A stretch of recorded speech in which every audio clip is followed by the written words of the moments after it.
Você sabe de uma coisa que eu vou falar? Eu gosto que me veio agora. Eu gosto das coisas que vem agora. Você sabe que eu vivia pelas internet da vida e viajando. Eu viajava para tudo quanto é lado. Eu viajava para tudo quanto é canto. E aonde eu ouvia falar que tinha um avivamento, eu corria atrás.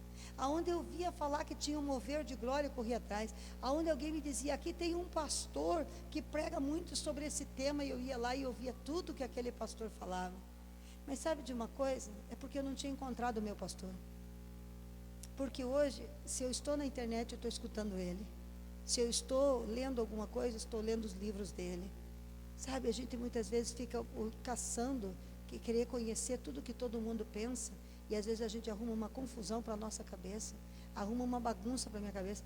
Eu amo o meu pastor, respeito o meu pastor, e a palavra que ele me direciona é a palavra que eu sigo. E eu fico muito triste quando eu olho para as igrejas. A igreja brasileira tem muito disso. Não tem identidade, não sabe o que é. Escuta um falar alguma coisinha e vira a cabeça para lá e vai atrás. Escuta o outro e vira, vai atrás. Os meus filhos muitas vezes fizeram isso comigo. Os meus filhos mesmo, que ouviam muitas pessoas enaltecendo pessoas e foram atrás. E nós tivemos uma fase da nossa igreja, na nossa casa, muito terrível na adolescência dos nossos filhos, porque eles ouviram os pastores e vieram. E sabe, nós pudemos nos envolver com esses pastores, pudemos conhecer, e eles mesmos puderam ver que muitas vezes nem tudo aquilo que reluz é ouro, que nem tudo aquilo que reluz é ouro, que nem tudo aquilo que demonstra ser é. Tem muita gente por aí afora que parece, mas não é. É como um sepulcro, muito bonito por fora, mas tem muita gente por aí que a intenção do coração é o que conta. Então, que você possa encontrar teu pastor, que você possa encontrar aquele que direciona a tua vida, a voz que você vai ouvir. Porque tem muita gente, às vezes, até dentro da nossa própria igreja. Esses dias atrás entrou um camarada que ninguém sabe quem é, uma falta de educação grande, né? Entrou dentro da igreja e começou a profetizar no povo. Mas quem é você? Da onde veio? Só falta responder, de rodear a terra. Porque ninguém entra na casa de um homem e não pede autorização e começa a falar e dizer, chegou a dizer para uma pessoa, o teu lugar não é nessa igreja. Como é que você entra na casa da pessoa para dizer para os filhos da pessoa? E sabe o quê? Muita gente na igreja perde o poder do sangue, perde a bênção, porque fica escutando e correndo atrás de homens. Você precisa achar um pastor. Você precisa firmar teu coração na direção do teu pastor. Porque ainda que o teu pastor erre, e todo mundo vai errar, garanto para você e dou um documento assinado que eu vou errar. E garanto que o meu apóstolo, com documento assinado, ele vai dizer, por mais que eu tente, uma hora eu vou te ofender, uma hora eu vou errar. Porque todos nós somos seres humanos, não existe perfeito. Nós não podemos suprir a expectativa de todas as pessoas, de todos os prismas e de todas as direções.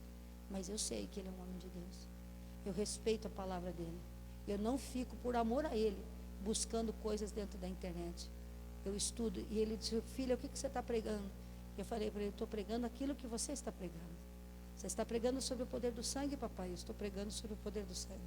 O Senhor está pregando sobre a volta de Jesus? Eu estou pregando sobre a volta de Jesus. Eu não preciso inventar. Eu sei que Deus está falando na boca dele.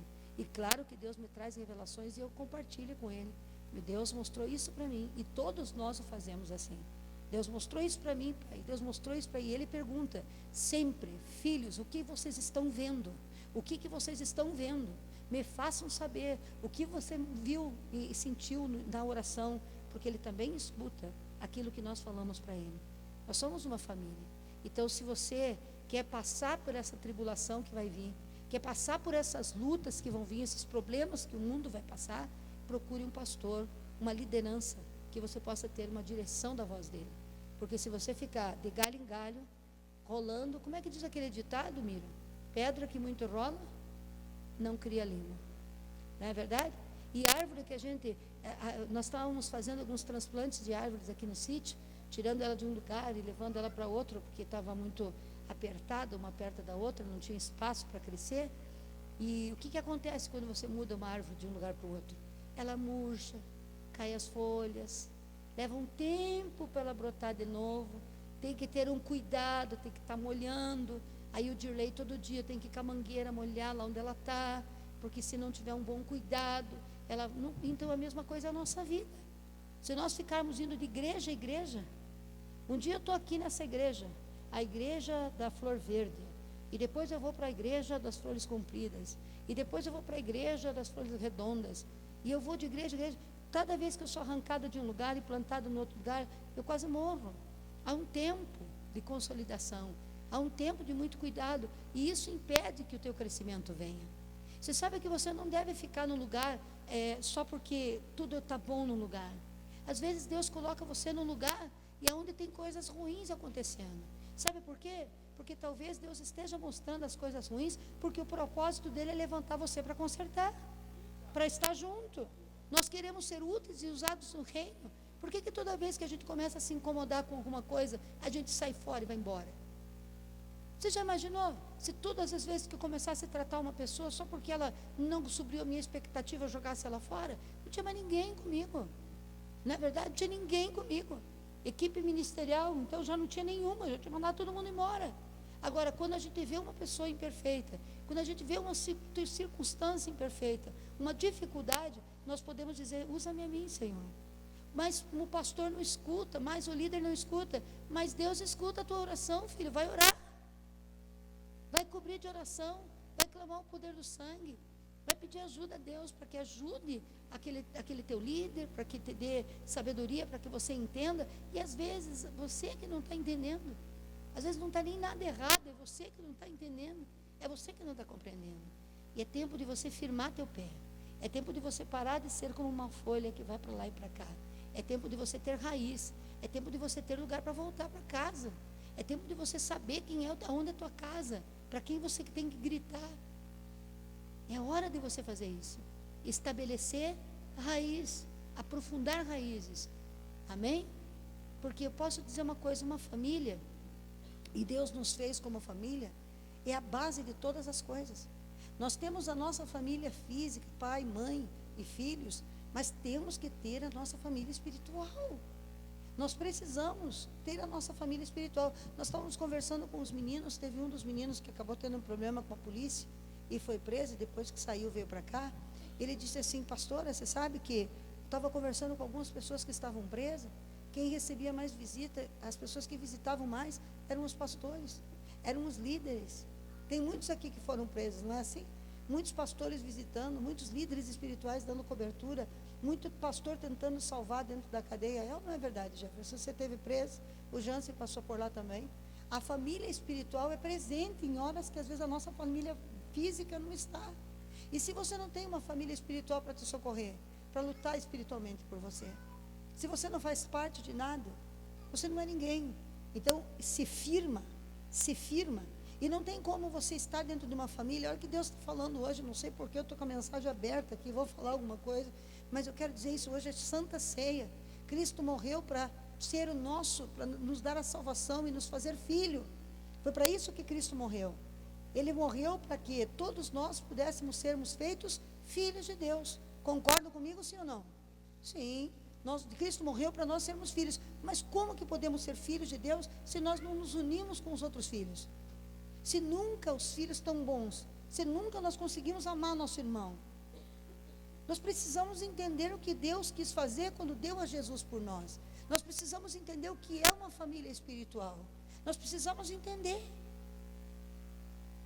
Nós precisamos entender que não é só a nossa casa, que nós como famílias espirituais, como família, casa, igreja, nós também temos que dar cobertura a outro irmão que professa a mesma fé que a nossa.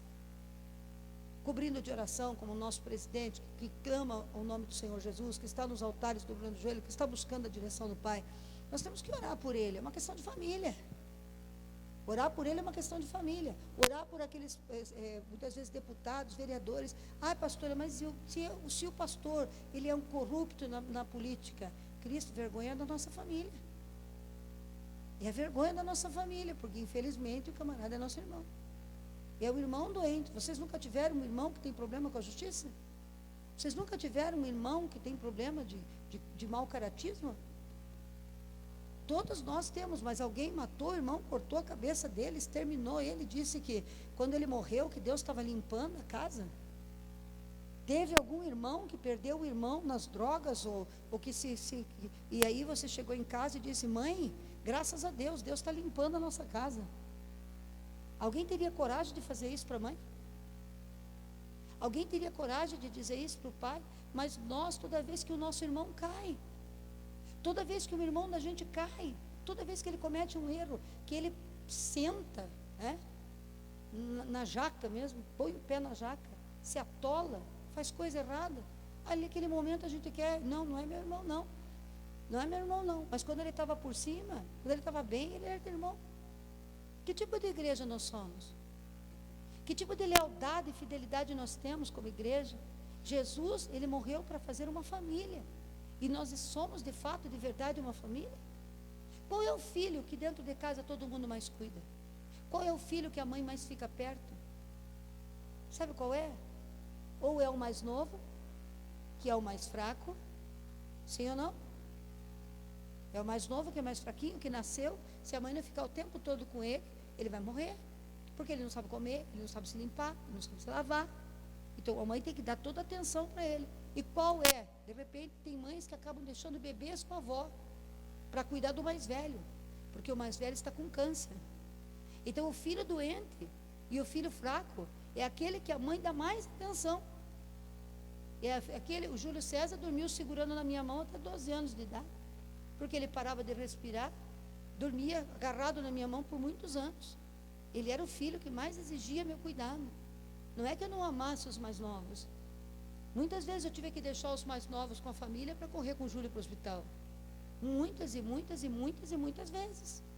Não é que eu ame mais, é que naquele momento ele precisa mais de mim.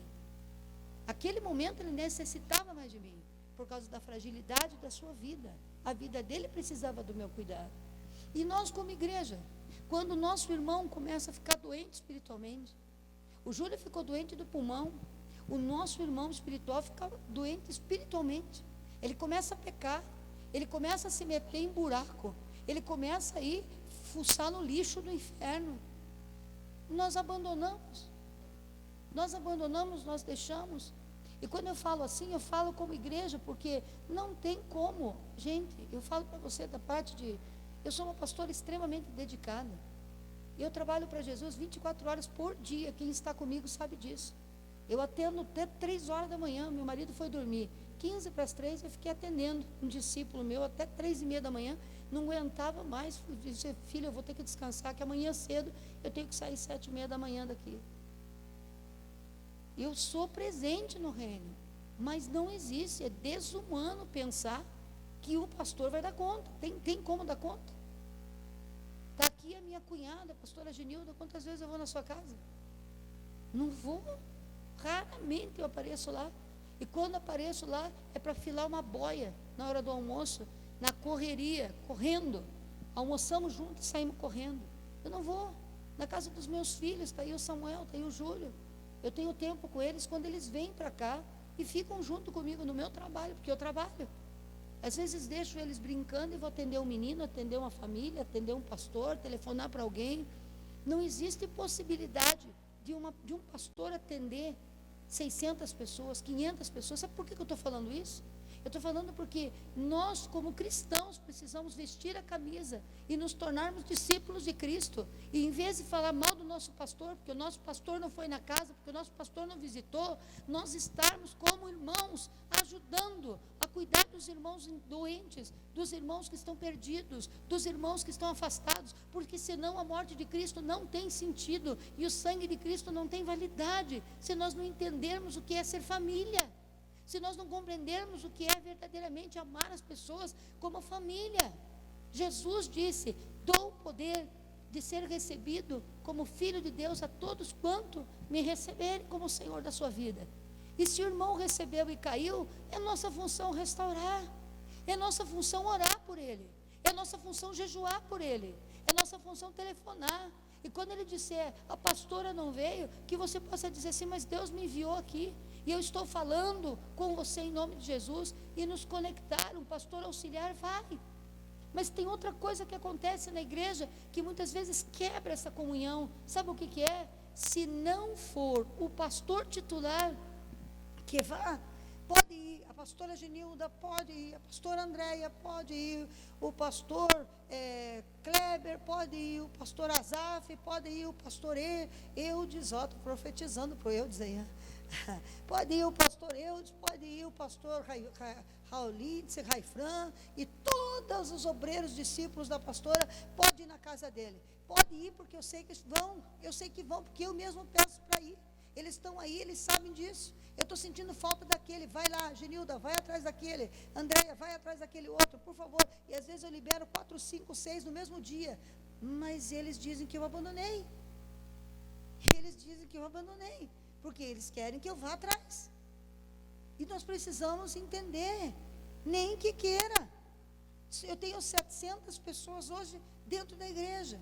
Se eu for visitar uma por dia, eu visito a outra depois de 2 anos. Como é que eu vou viver? Não tem condição.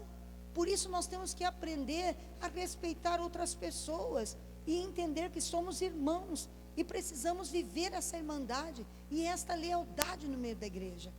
De entender que se o meu irmão orar por mim, ele usar o nome de Jesus, é o efeito poderoso que também sai da boca da minha mãe espiritual, do meu pai espiritual, porque o manto que está sobre ele está sobre o pastor auxiliar. Não é a pastora Ingle que faz milagre, é a unção do manto que corre sobre ela, que se estende sobre a sua liderança, que se estende sobre os seus filhos. Nós precisamos entender e nos deixar, sabe, amar, ser cuidados, deixar com que, sabe que nas vezes, não, eu fui ovelha, estive na cobertura do pastor Altair Costa Souza. Ele era juiz da vara da infância e era uma pessoa muito influente. E a pastora Sulamita, na época que eles se converteram, ela estava doente, com problemas mentais. Gente, Deus poderia ter levantado tantas pessoas para ministrar aquele homem. Um homem tão influente, um homem tão conhecedor da palavra, um homem tão, da palavra não, das leis, um homem respeitado na cidade, um juiz, um homem importante.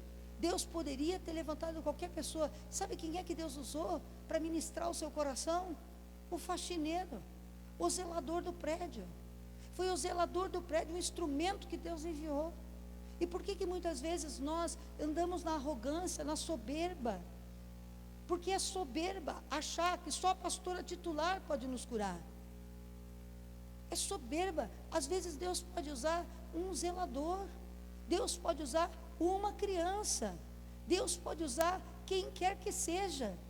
Qualquer pessoa Deus pode ministrar o nosso coração. Por que rejeitamos quando abrimos a porta e não vemos a cara do pastor que a gente queria? Deus envia muitas bênçãos e presentes preciosos que podem se tornar grandes mentores e grandes amigos conectados à cabeça, mas nós não nos damos conta de que nós colocamos verdadeiras pérolas para fora da nossa vida, que nós jogamos tesouros para fora da nossa vida, porque não é como nós queremos.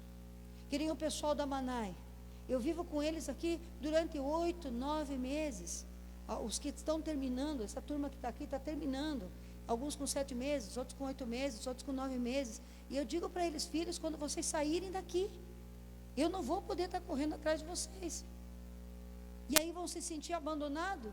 Mas quantas vezes Raul Lindsay corre atrás do fulano, Rick corre atrás do fulano, por favor visita Beltrano para mim, eu estou preocupado com o ciclano. E às vezes, quantas vezes pelas ruas quando cai, eu digo: dá uma volta lá pelo Pinheirinho, vê se você me encontra um que está lá na rua, vê se você me encontra outro que está lá na rua. Só que as pessoas dizem o quê? A pastora me esqueceu. E tem gente que tem muitas vezes a mentalidade de dizer: Deus me esqueceu, Deus me esqueceu, e não percebe as bênçãos que Deus coloca ao nosso lado, as pessoas importantes que Deus coloca, simples, que estendem as mãos para nós, e que vieram da parte de Deus, e muitas vezes até enviado pela pastora. Nós precisamos crescer, porque na época da tribulação, como é que nós vamos sobreviver com essa ignorância? Como é que nós vamos sobreviver e estarmos juntos se nós não vencermos essa imaturidade espiritual que domina as igrejas? Pastores esgotados que deveriam estar procurando a palavra, ensinar a palavra, estar em oração, estão de casa em casa. Estão batendo de casa em casa, e para muitas pessoas o pastor bom é aquele que está de casa em casa. Isto é engano. O pastor bom é aquele que quando pega a palavra para te alimentar, te dá comida. Pastor bom é aquele que quando ensina, renova a tua mente, te põe de pé e te prepara para a batalha. Pastor bom não é aquele que vai no campo de batalha e destrói o inimigo por você. Pastor bom é aquele que te põe a espada na mão e te ensina como cortar a cabeça de Satanás. Pastor bom é aquele que se dedica à palavra. Depois falam de discípulos. Eu não sei porque o Espírito Santo está trabalhando assim hoje, mas louvado seja Deus porque Ele é Senhor. Fala de discípulos. Não é o discipulador que está correndo atrás do discípulo. Jesus Cristo só olhou para o cara e disse assim, ó. Jesus não ficou telefonando, mandando WhatsApp, convidando para janta, convidando para almoço. Jesus Cristo não foi fazendo festa com os discípulos, não. Jesus Cristo diz, larga tudo e me segue. E continua andando. Elias, quando chamou Eliseu, falou com Eliseu e caminhou só. E Eliseu, quando percebeu que o profeta passou, matou a junta de boi, largou tudo e correu atrás, meu amigo. Correu atrás. Nós temos um coração de ovelha e de membro e queremos ter nome de discípulo. Discípulo corre atrás. O discípulo vai atrás. O discípulo segue. Eu não posso voltar atrás para pegar um discípulo todo dia. Olha aqui meu discípulo, vem. Não, eu estou seguindo, eu estou andando. Jesus Cristo discipulou os camaradas enquanto andava, enquanto trabalhava, enquanto expulsava demônios, enquanto orava no monte. Eles é que deixaram casa, deixaram família, deixaram todas as coisas e grudaram em Jesus, e aonde Jesus ia, eles estavam. Mas nem todo discípulo quer estar onde eu estou. Nem todo discípulo quer levantar a hora que eu oro, levanto. Nem todo discípulo quer fazer o que eu faço, cuidar das pessoas que eu cuido. Mas querem que eu telefone para marcar um churrasco, porque isso é discipulado, caminhar junto. Não é caminhar junto, é trabalhar junto, é expulsar demônios junto, é curar os enfermos junto. Discípulo é levantar o braço do pastor para que o pastor possa ficar de pé. Não é o pastor levantando o braço do discípulo.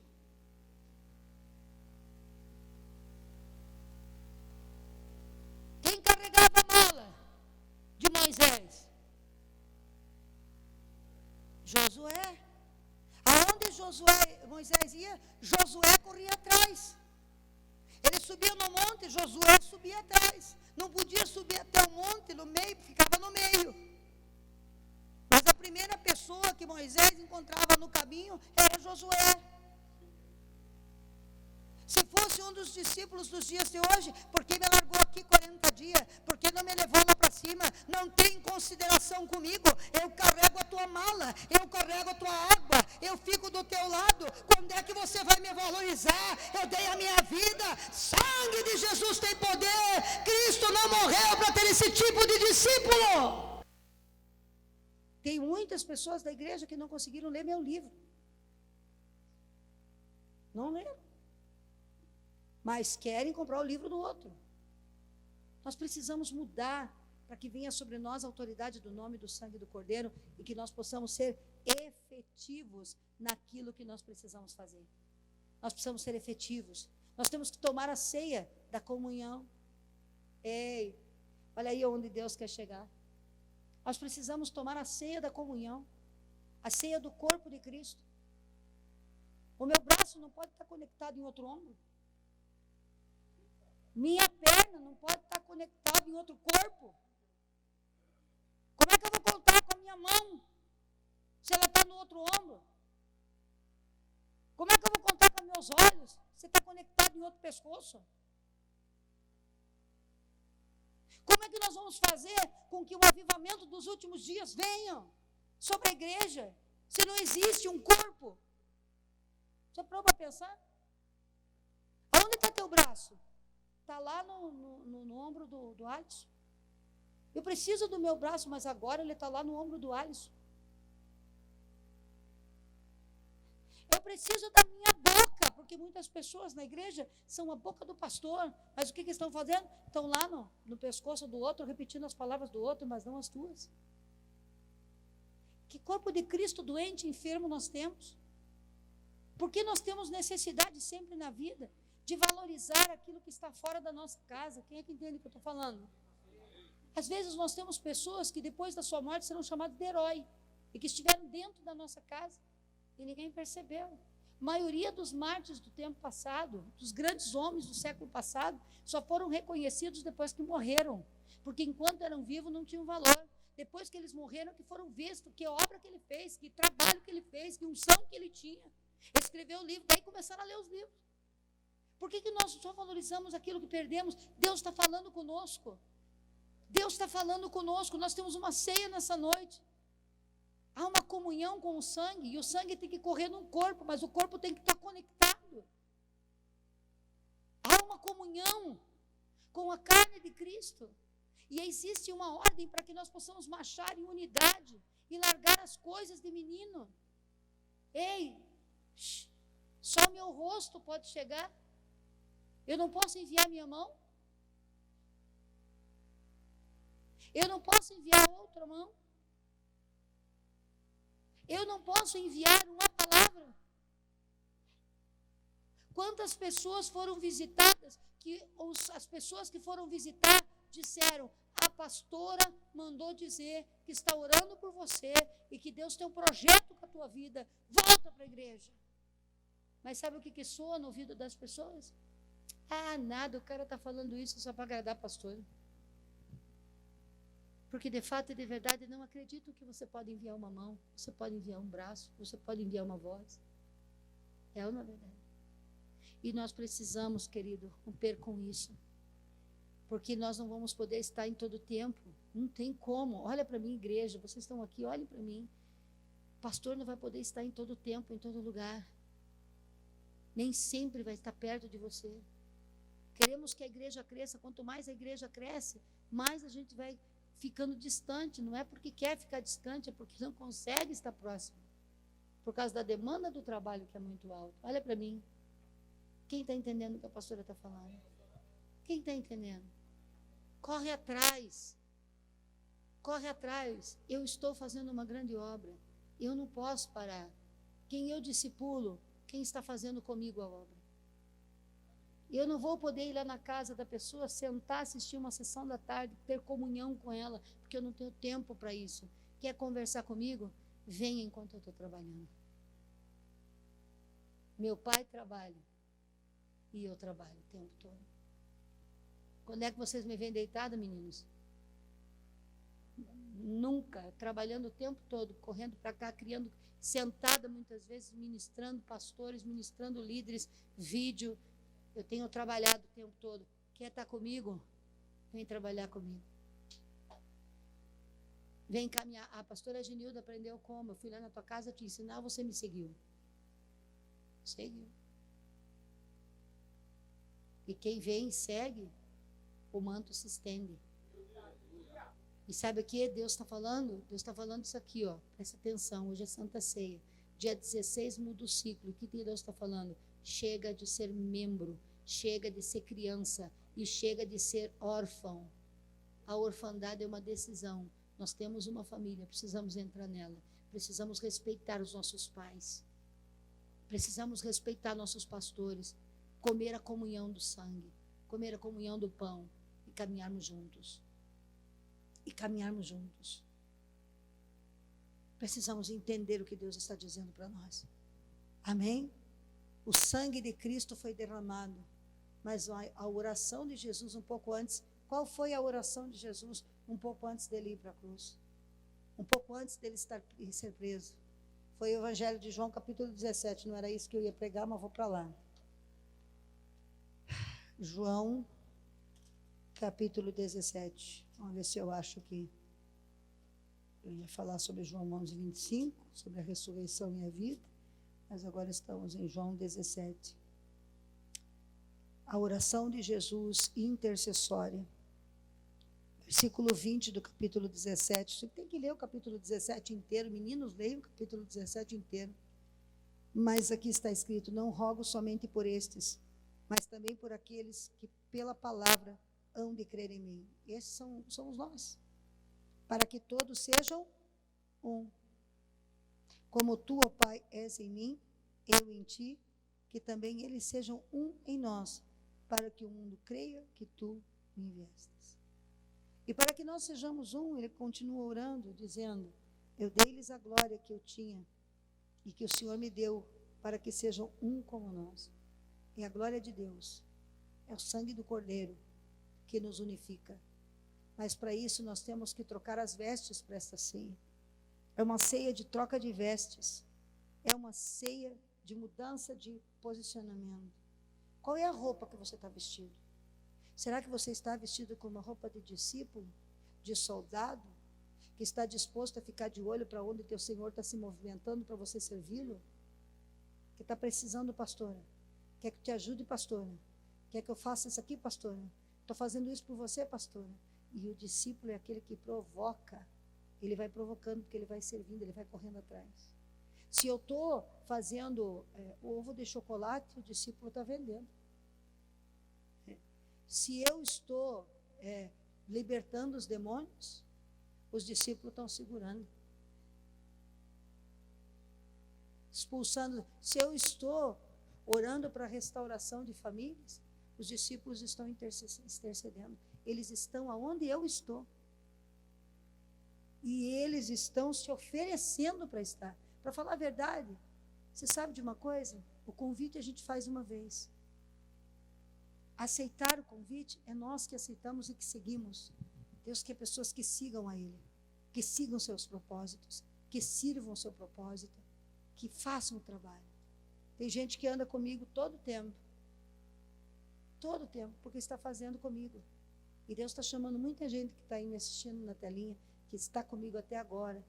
Sabe o que Deus está chamando? Estou aqui na câmera, na outra câmera. Deus está chamando você para seguir.